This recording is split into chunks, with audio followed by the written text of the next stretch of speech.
पावसामुळे समृद्धी महामार्ग पाण्याखाली गेलेला आहे।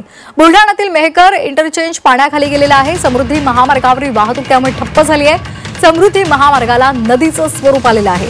आताची महत्त्वाची बातमी आपण पाहतोय। पावसामुळे समृद्धी महामार्ग पाण्याखाली गेलेला आहे। ही दृश्य आपण पाहतोय, बुलढाण्यातली ही दृश्य आहेत। बुलढाण्यामधल्या मेहकर इंटरचेंज हा पूर्णपणे पाण्याखाली गेलेला आहे।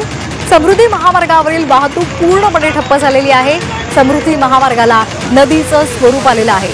अतिशय महत्त्वाचा असा हा महत्त्वाकांक्षी प्रकल्प मात्र आता बुलढाण्यातल्या मेहकर तालुक्यातून ही संपूर्ण वाहतूक ठप्प झाल्याचं दिसतंय।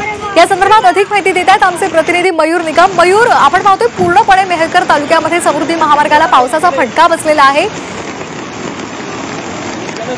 नक्कीच दृश्यांमध्ये आपल्याला दिसतंय सर्वाधिक पाऊस हा मेहकर तालुक्यात पडलाय आणि यामुळे समृद्धीचा जो इंटरचेंज आहे फरदापूरमध्ये असणारा, तर या इंटरचेंजला मोठा फटका बसलाय। जवळपास 3 तास या ठिकाणची वाहतूक ठप्प होती अशी माहिती मिळते, परंतु आता पाऊस कमी झाल्यानं त्या ठिकाणचा पूर किंवा पाणी कमी झालेलं आहे। अगदी धन्यवाद दिलेल्या माहितीसाठी।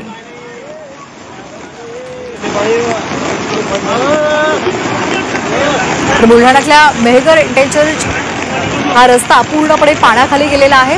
सध्या पाऊस काहीसा ओसरलेला आहे आणि त्यामुळे पाणी काहीसा ओसरलेलं आहे, त्यामुळे वाहतूक पुन्हा एकदा सुरू झाल्याची माहिती मिळते। पावसामुळे समृद्धी महामार्ग पाण्याखाली गेलेला होता। बुलढाण्यातल्या मेहकर इंटरचेंज हा पूर्णपणे पाण्याखाली गेलेला होता, त्यामुळे वाहतूक इथली ठप्प झालेली होती। त्यावेळीची दृश्य आपण पाहतोय, ट्रक सुद्धा पूर्णपणे बुडालेला होता। ही दृश्य समृद्धी महामार्गावरची आहेत, बुलढाण्यामधली आहेत। या संपूर्ण महामार्गाला नदीचं स्वरूप आलेलं होतं।